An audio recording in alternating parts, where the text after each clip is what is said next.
오늘 주시는 말씀 신명기 8장입니다.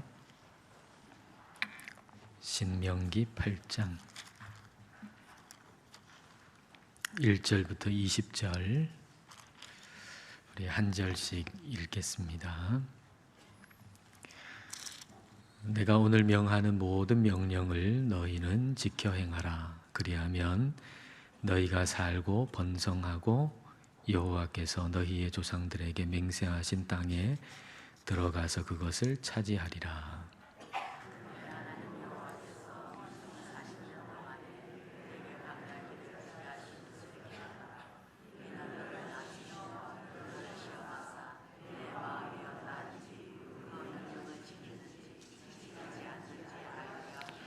너를 낮추시며 너를 줄이게 하시며 또 너도 알지 못하며 내 조상들도 알지 못하던 만나를 내게 먹이신 것은 사람이 떡으로만 사는 것이 아니요 여호와의 입에서 나오는 모든 말씀으로 사는 줄을 내가 알게 하려 하심이니라.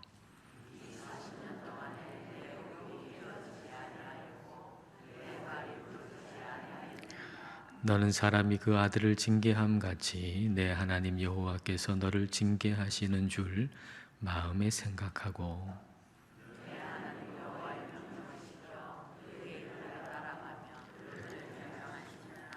내 하나님 여호와께서 너를 아름다운 땅에 이르게 하시나니 그곳은 골짜기든지 산지든지 시내와 분천과 샘이 흐르고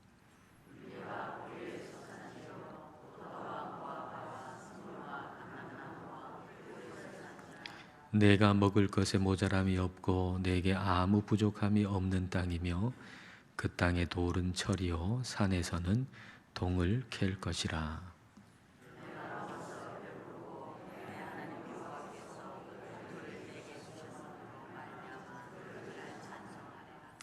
내가 오늘 내게 명하는 여호와의 명령과 법도와 규례를 지키지 아니하고 내 하나님 여호와를 잊어버리지 않도록 삼갈지어다.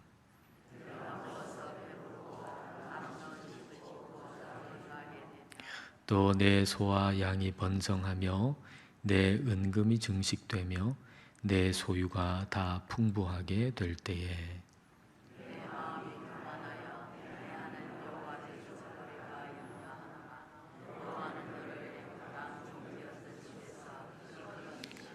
너를 인도하여 그 광대하고 위험한 광야 곧 불뱀과 전갈이 있고 물이 없는 간주한 땅을 지나게 하셨으며 또 너를 위하여 단단한 반석에서 물을 내셨으며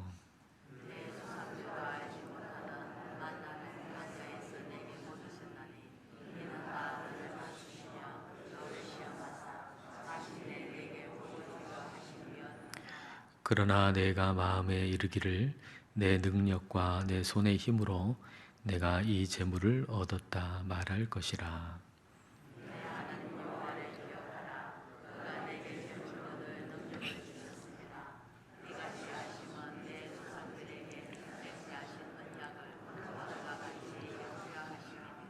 내가 만일 내 하나님 여호와를 잊어버리고 다른 신들을 따라 그들을 섬기며 그들에게 절하면 내가 너희에게 증거하노니 너희가 반드시 멸망할 것이라.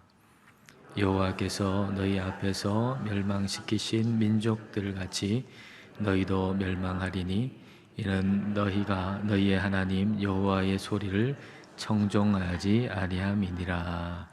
아멘.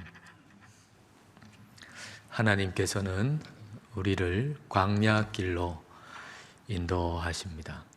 그리고 우리를 낮추시죠. 우리의 인생 가운데 광야길을 허락하시고 그리고 우리를 낮추십니다. 자, 2절 말씀 보십시오. 내 하나님 여호와께서 이 40년 동안에 내게 광야길을 걷게 하신 것을 기억하라. 이는 너를 낮추시며 너를 시험하사 내 마음이 어떠한지 그 명령을 지키는지 지키지 않는지 알려 하심이라. 하나님께서 이스라엘 백성들을 광야길을 걷게 하셔서 낮추셨다 그랬어요. 근데 이스라엘 백성들을 낮추셨다라고 하는 걸 가만히 한번 생각해 보면 좀 이상하기도 해요. 왜냐하면 이스라엘 백성들이 뭐 대단히 높았는데 좀 낮췄다 그러면은 낮추셨구나, 광야길을 걷게 하셔서. 근데 그게 아니고 이스라엘 백성들이 애굽의 종이었잖아요. 말 그대로 밑바닥 인생이었잖아요. 더 내려갈 곳이 없을 것 같은 인생들이었는데 그들을 광야로 인도해 가지고 그들을 낮추셨다라고 하는 걸 우리가 생각해 보면 우리 인생에 있어서 이 교만이라고 하는 것이 얼마나 뿌리가 깊은가라고 하는 걸 알게 돼요. 그러니까 우리가 사람이 뭔가 소유를 많이 얻어서 교만해지고, 그리고 뭔가 지위가 높아져서 교만해지는 게 아니고 태생이 교만한 거예요. 태어날 때부터 교만한 거예요. 죄인으로 태어나는 것이죠. 그러니까 누가 봐도 별 볼 일 없는 것 같은 사람들, 뭐 애굽의 종들이 뭐 별 볼 일 있는 사람들이겠습니까? 누가 봐도 별 볼 일 없는 사람들임에도 불구하고 교만해서 하나님의 말씀을 들을 수 없는 상태에 놓여 있는 거죠. 그래서 이제 그들을 광야로 인도해 가지고 낮추실 필요가 있었다는 겁니다. 하나님의 말씀을 하나님의 말씀으로 들을 수 있도록 하기 위해서 말이죠. 자, 3절 말씀 볼까요? 너를 낮추시며 너를 줄이게 하시며 또 너도 알지 못하며 내 조상들도 알지 못하던 만나를 내게 먹이신 것은 사람이 떡으로만 사는 것이 아니요 여호와의 입에서 나오는 모든 말씀으로 사는 줄을 내가 알게 하려 하심이니라. 광야에서 하나님께서 이스라엘 백성들을 낮추시고 줄이게 하시고 그렇게 하신 이유는 사람이 떡으로만 사는 게 아니고 하나님의 입에서 나오는 모든 말씀으로 산다는 걸 알게 하시기 위해서 그렇게 하셨다라고 하는 겁니다. 줄이게 하셨다라고 하셨는데 먹을 게 없었다는 얘기는 결코 아니죠. 만나를 주셨잖아요. 그러니까 자기 마음대로 먹는 것이 아니고 주어진 대로 먹는 거죠. 주어진 대로 먹는 거.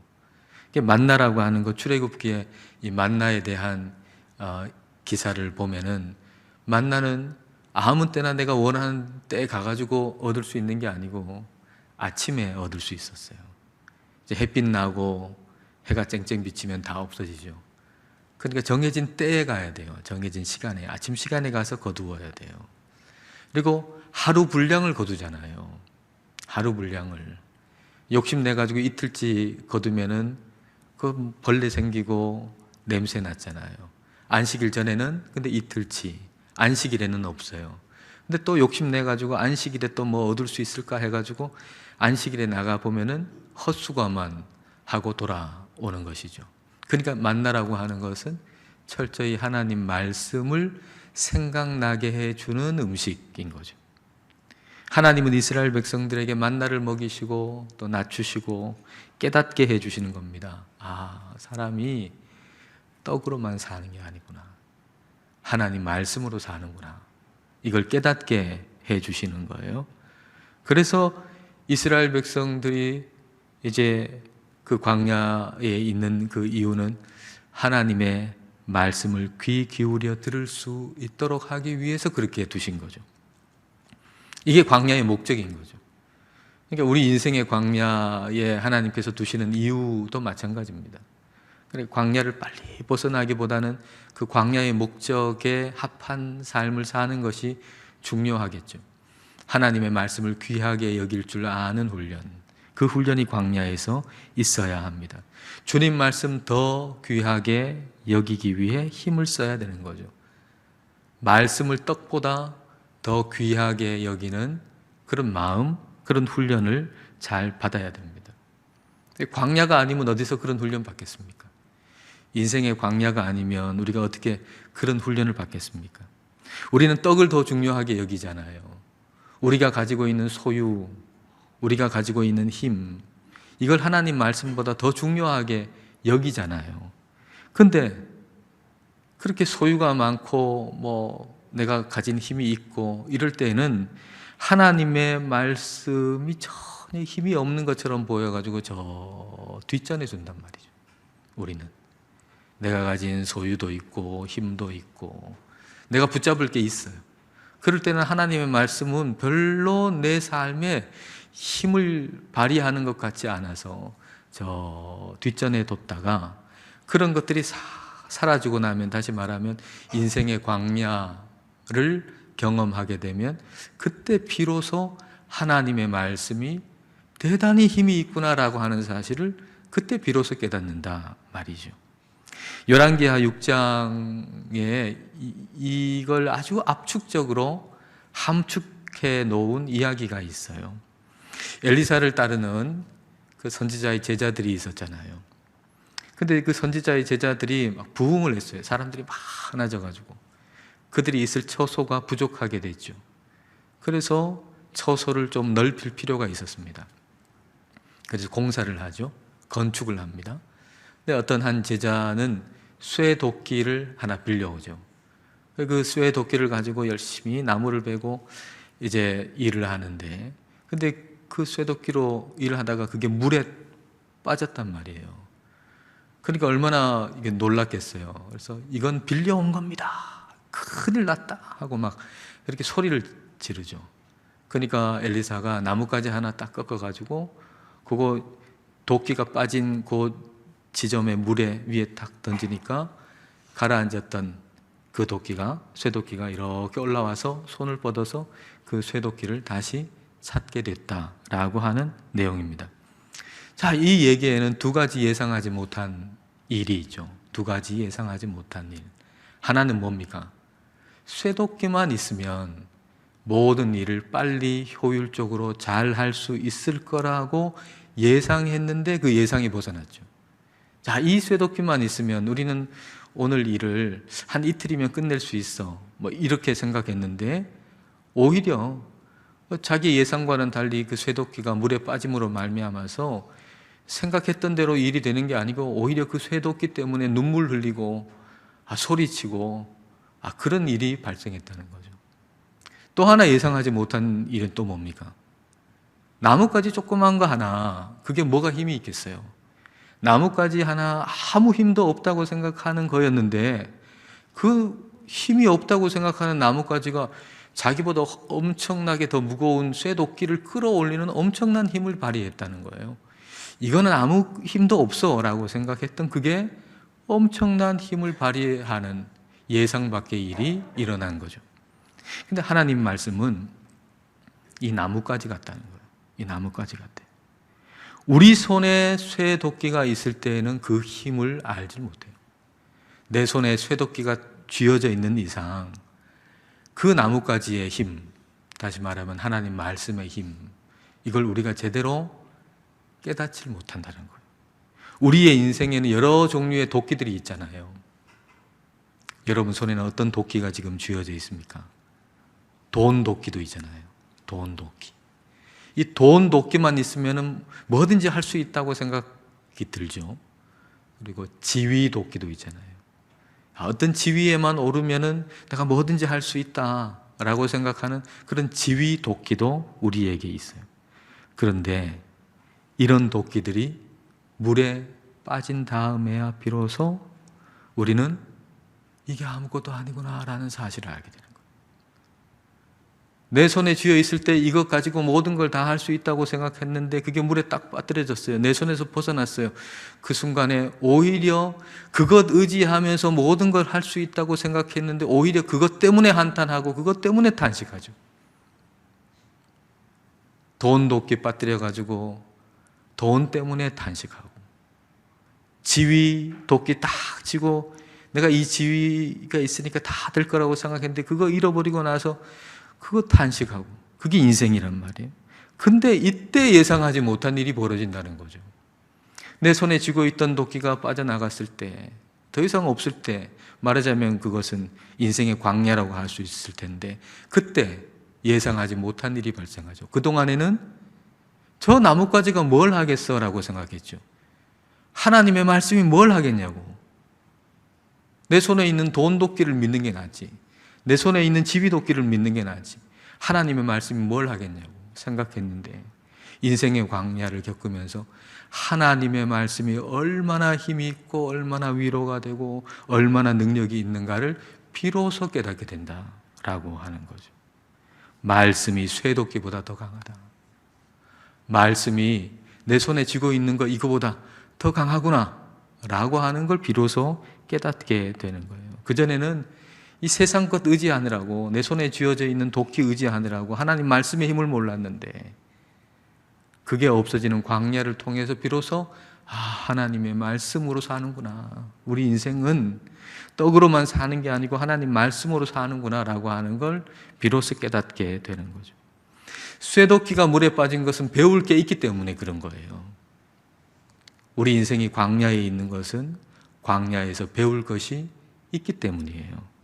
그건 하나님의 입에서 나오는 모든 말씀으로 산다는 걸 배우기 위한 거죠. 모든 말씀이죠. 오직 말씀이죠. 오직 말씀. 오직 말씀으로 사는 훈련을 시키시기 위해서 하나님 우리를 광야에 있게 하시는 거예요. 근데 광야에서 어떻게 하시나 한번 보세요. 4절 말씀을 여러분 보세요. 이 40년 동안에 내 의복이 헤어지지 아니하였고 내 발이 부르트지 아니하였느니라. 의복이 헤어지지 않았다는 거예요. 발이 부르트지 않았다는 거예요. 어떻게 가능한 일입니까? 40년 광야길을 걸어가는데 어떻게 의복이 헤어지지 않을 수 있으며 어떻게 발이 부르트지 않을 수 있습니까? 그렇다면 이 말은 무슨 말입니까? 하나님이 특별하게 보호하셨다 그 말이죠. 하나님이 특별하게 보호하셨다. 우리는 인생의 광야를 하나님이 그냥 내버려 두는 거로 생각해요. 그렇지 않습니다. 인생의 광야는 하나님이 내버려 두는 기간이 아니고 특별하게 보호하시는 기간이에요. 특별하게 보호하시는 기간. 특별하게 보호하시고 특별하게 훈련시키시는 기간이 인생의 광야 시간이다. 특별한 사랑으로 인해서 주어진 거예요. 인생의 광야는 특별한 하나님의 사랑 때문에 주어진 겁니다. 5절과 6절을 보십시오. 너는 사람이 그 아들을 징계함 같이 내 하나님 여호와께서 너를 징계하시는 줄 마음에 생각하고 내 하나님 여호와의 명령을 지켜 그의 길을 따라가며 그를 경외할지니라. 여기서 징계한다는 거 훈련한다는 거죠. 아버지가 아들을 징계한다. 아버지가 아들을 사랑해서 징계하는 것처럼 우리 하나님께서 우리를 사랑하셔서 훈련시키신다라고 하는 거예요. 그러니까 하나님께서 우리를 훈련시키시는 이유는 우리를 사랑하셔서. 그럼 훈련시키셔서 어떻게 하시려고 하는가? 그 목적은 뭔가? 6절에 보면 내 하나님 여호와의 명령을 지켜 그의 길을 따라가며 그를 경외할지니라. 그러니까 주님과 동행하도록 하기 위해서 우리를 사랑하시고 그리고 우리와 함께 하나님이 동행하시는 법을 가르쳐 주시려고 광야에 두신다, 훈련시키신다라고 하는 거죠. 훈련은요, 힘들지 않는 훈련이 없어요. 훈련은 힘들지 않는 훈련이 없어요. 훈련은 다 힘들어요. 힘들지 않으면 훈련이 아니죠. 그러므로 힘드냐, 힘들지 않느냐라는 것으로 하나님의 사랑을 판단하지 말라. 왜냐하면 하나님께서 우리를 사랑하셔서 훈련시키시는 거니까요. 그런데 훈련은 힘드는 것이니까. 그러니까 우리가 내 인생이 조금 지금 힘드냐 아니면 조금 쉽게 가느냐를 따라서 하나님이 나를 사랑한다, 사랑하지 않는다 라고 생각하는 것은 굉장히 모순이죠. 하나님이 사랑하셔서 훈련시키는 건데 우리는 좀 힘들면 하나님이 날 사랑하지 않는다 그러고 좀 평탄한 것 같으면 하나님이 나를 사랑한다 그러고 그러면은 이게 뭔가 모순이 될 수밖에 없는 것이죠. 사랑하셔서 훈련시키신다. 이걸 기억해야 돼요. 하나님이 나를 사랑하셔서 훈련시키신다.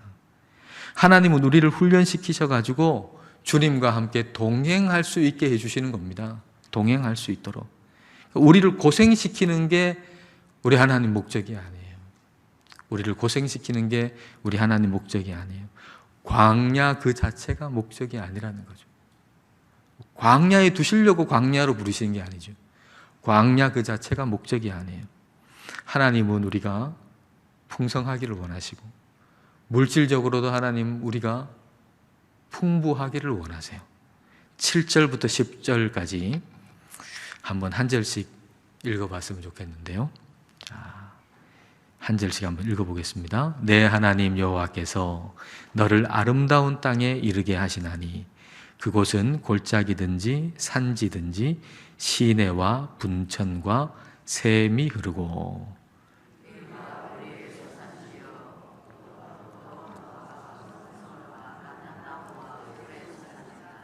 구절을 제가 읽습니다.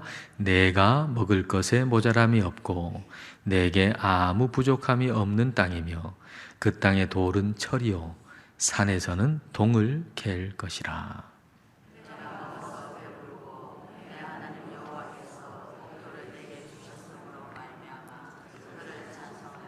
예, 얼마나 지금 이게 풍성한 모습입니까? 엄청나게 풍성한, 풍부한 그런 모습이잖아요. 그러니까 하나님이 이스라엘 백성들한테 이런 풍부함을 주기를 원하시는 거예요.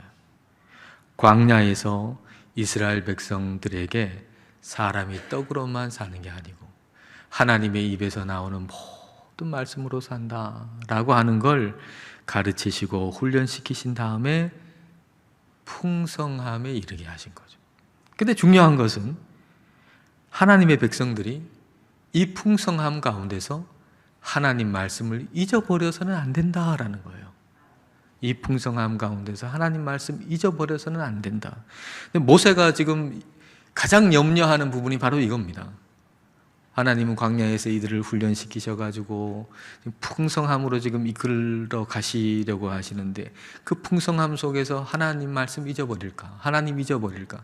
이게 모세한테는 가장 염려되는 부분이에요. 11절 말씀. 자, 11절을 같이 읽어볼까요? 내가 오늘 내게 명하는 여호와의 명령과 법도와 규례를 지키지 아니하고 내 하나님 여호와를 잊어버리지 않도록 삼갈지어다. 하나님 잊어버리지 않도록 삼가라. 근데 하나님을 잊어버리게 하는 게 뭡니까? 하나님을 잊어버리게 하는 게 뭐예요? 풍부함이죠. 풍부함을 선물로 주셨는데 그 풍부함 때문에 하나님을 잊어버린다는 거예요. 12절부터 14절까지입니다. 내가 먹어서 배부르고 아름다운 집을 짓고 거주하게 되며 또 내 소와 양이 번성하며 내 은금이 증식되며 내 소유가 다 풍부하게 될 때에 내 마음이 교만하여 내 하나님 여호와를 잊어버릴까 염려하노라. 풍부할 때 하나님 잊어버린다는 거예요. 풍부할 때. 광야에서 배웠던 거 풍부할 때 잊어버리는 거예요. 광야에서 그렇게 훈련받고 그렇게 훈련받아서 배웠는데 풍부함 속에서 그걸 싹 잊어버리는 거예요. 그렇게 되지 않기 위해서 우리는 풍부함도 훈련이다. 이걸 기억해야 돼요. 풍부함도 훈련이다. 풍부함도. 여러분, 풍부함 그 자체가 목적이 아니잖아요. 그렇죠? 그냥 단순하게 풍부함 그 자체가 목적이 아니에요. 그렇기 때문에 풍부함 속에 우리가 왔다고 하더라도 우리는 목적은 하나님께 있고 목적은 하나님 말씀에 있고 그렇다면 이 풍부함조차도 내게 하나님의 말씀을 더 붙들기 위한 훈련이라고 생각할 줄 알아야 한다라고 하는 것입니다. 하나님과 동행하는 삶을 살기 위한 훈련, 하나님 말씀을 더 붙들기 위한 훈련, 그건 궁핍함의 훈련도 있지만 풍부함의 훈련도 있다는 거예요. 여러분, 훈련에 동계훈련, 하계훈련, 막 추운 겨울이나 아니면 너무 더운 여름이나 그런 때 하는 훈련도 있지만 봄, 가을에 좋은 날씨에 하는 훈련도 있잖아요.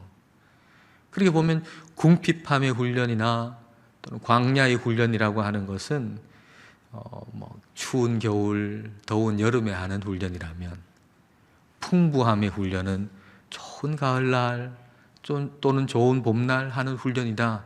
그렇게 생각하면 좋을 것 같아요. 바울도요, 궁핍과 풍부함에 처하는 일체의 비결을 배웠다 그랬어요. 궁핍과 풍부함에 처할 줄 아는 일체의 비결을 배웠다. 빌립보서 4장 12절 말씀, 자, 함께 읽어보겠습니다. 나는 비천에 처할 줄도 알고 풍부에 처할 줄도 알아. 모든 일, 곧 배부름과 배고픔과 풍부와 궁핍에도 처할 줄 아는 일체의 비결을 배웠노라. 비천에 처할 줄도 아는 비결을 배웠을 뿐만 아니라 풍부에 처할 줄 아는 비결도 배웠다라고 하는 겁니다. 그러니까 우리는 생각할 때는 궁핍만 훈련이라고 생각하지만 바울은 풍부함도 훈련으로 여겼다는 거예요. 그러니까 나는 궁핍에 처할 줄 아는 일체 비결을 배울 뿐만 아니라 풍부함 속에서도 그 풍부함에 처할 줄 아는 일체의 비결을 배웠다. 나는 궁핍함 속에서도 훈련을 받지만은 풍부함 속에서도 훈련을 받는다. 그런 얘기 아니겠습니까? 우리의 승리는 오직 하나님 말씀에만 있다라고 하는 사실을 우리는 궁핍함, 광야에서도 배워야 할 뿐만 아니라 풍부함에서도 배워야 돼요. 풍부함에서도. 16절 말씀 보십시오. 내 조상들도 알지 못하던 만나를 광야에서 내게 먹이셨나니 이는 다 너를 낮추시며 너를 시험하사 마침내 내게 복을 주려 하심이었느니라. 낮추신 이유는 마침내 복을 주려고 하셨다 그랬는데 여기서 복이 뭐겠어요? 풍부함 그 자체가 복이 아니에요. 풍부함 그 자체가 복이 아니에요. 풍부함은 복이 될 수도 있고 복이 아닐 수도 있어요. 그럼 복은 뭐예요? 하나님의 말씀으로 산다. 우리들은 다른 거로 사는 게 아니고 하나님 말씀으로 산다는 걸 아는 거, 이게 복이란 말이죠. 이게 복이에요. 광야에서 힘겹게 배워 알게 된 복인데 풍요함 안에서 그걸 잃어버려서 되겠습니까? 광야에서 힘겹게 알았어요. 하나님 말씀으로 사는구나. 이걸 알았단 말이에요. 근데 풍부함에 들어와 가지고 그렇게 힘겹게 배운 걸 싹 다 잊어버리고 잃어버리면 되겠습니까? 17절 18절 말씀입니다. 그러나 내가 마음에 이르기를 내 능력과 내 손의 힘으로 내가 이 재물을 얻었다 말할 것이라. 내 하나님 여호와를 기억하라. 그가 내게 재물 얻을 능력을 주셨습니다. 이같이 하심은 내 조상들에게 맹세하신 언약을 오늘과 같이 이루려 하심이니라. 풍성함 주실 때 우리가 그렇게 착각을 많이 하잖아요. 내 힘으로, 내 능력으로, 내 지혜로 이거 다 벌었다고 그렇게 생각하곤 하잖아요. 그렇게 하지 말아라. 그런 얘기죠. 이렇게 하는 것은 풍성함의 훈련을 통과 못하는 거예요. 풍성함이 주어질 때 내 힘으로 했다, 내 능력으로 했다라고 하는 것은 풍성함의 훈련인데 그것도 그 풍성함의 훈련을 통과하지 못하는 것이죠. 궁핍함, 광야의 훈련을 잘 통과하고 나가지고 풍성함의 훈련을 통과하지 못하면 1차 시험 잘 붙은 다음에 2차 시험 똑 떨어지는 거하고 똑같아요. 어떤 시험은 1차, 2차 시험 다 돼야 합격하는 거 있잖아요. 1차 시험 됐어요. 1차 시험 되고 나서 마치 다 된 것처럼 말이죠. 공부도 안 하고 막 놀다가 2차 시험 똑 떨어지면 다시 1차부터 봐야 된단 말이에요. 우리가 그러지 말자는 거죠. 1차 시험 잘 통과해서 부유함의 이 테스트, 풍성함의 이 훈련 안에서 2차 시험, 2차 시험이구나. 이게 시험이라고 하는 걸 알고 그때에도 하나님 말씀만으로 산다 하고 하나님 말씀을 붙들어야 한다라고 하는 겁니다. 우리는 궁핍함의 훈련이나 풍부함의 훈련이나 그 목적이 하나님 말씀으로 산다는 걸 아는 데 있다라고 하는 거 놓치지 않아야 되겠습니다. 사람이 떡으로만 사는 게 아니고 하나님의 입에서 나오는 모든 말씀으로 산다라고 하는 것을 우리가 광야에서도 배울 뿐만 아니라 풍부함에서도 배울 수 있기를 축복합니다.